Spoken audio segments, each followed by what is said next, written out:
wabarakatuh. Kami dari kelompok 12 akan mempresentasikan makalah kami dengan judul Pendekatan Konseling Trait and Factor.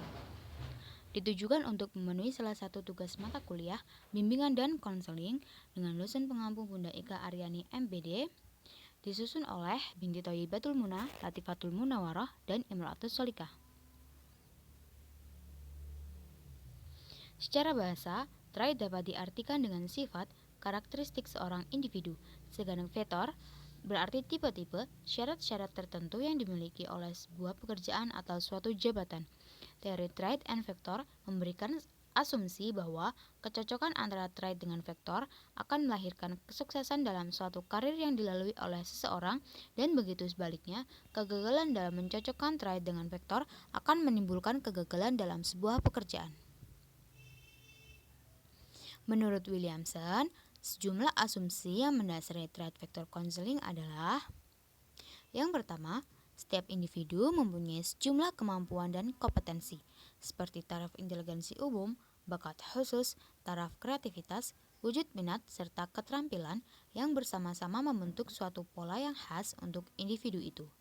Yang kedua, pola kemampuan dan potensi yang tampak pada seseorang menunjukkan hubungan yang berlain-lainan dengan kemampuan dan keterampilan yang dituntut pada seorang pekerja sebagai bidang pekerjaan.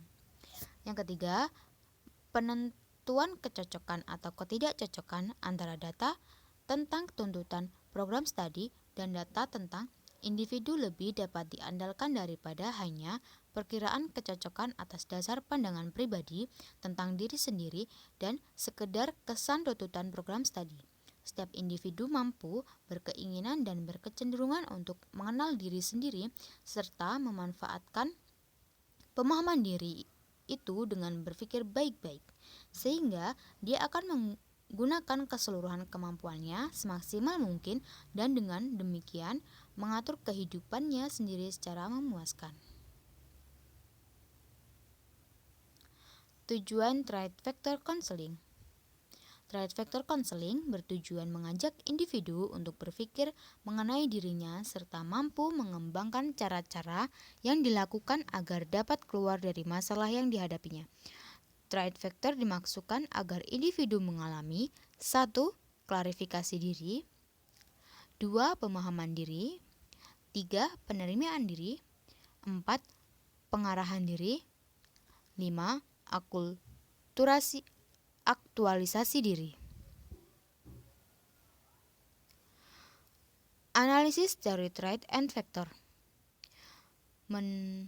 Di antara keunggulan yang dimilikinya adalah: yang pertama, klien mendapatkan data yang akurat dan valid tentang dirinya, yang diperoleh melalui tes psikologi dan non-tes yang dikerjakan oleh konselor secara ilmiah.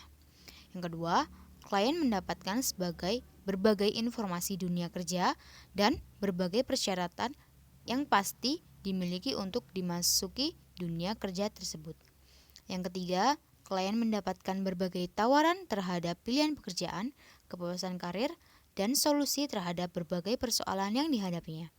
Yang keempat, klien dapat lebih puas apabila mendapatkan karir sesuai dengan analisis sifat dan faktor kemungkinan. Tingkat keberhasilan dan kesuksesan dalam menggeluti karir akan lebih tinggi. Di samping keunggulan, juga ditemukan kelemahan yang dimiliki teori trait and vektor. Di antaranya adalah: yang pertama, klien lebih bersifat pasif dan lebih aktif itu guru pembimbing atau konselor.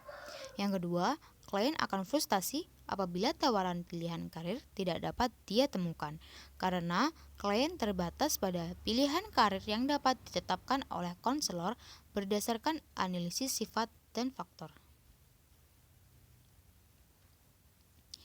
Itu tadi sedikit presentasi dari kami kelompok 12.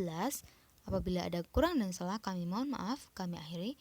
Wallahul muwaffiq ila aqwamit thoriq. Wassalamualaikum warahmatullahi wabarakatuh.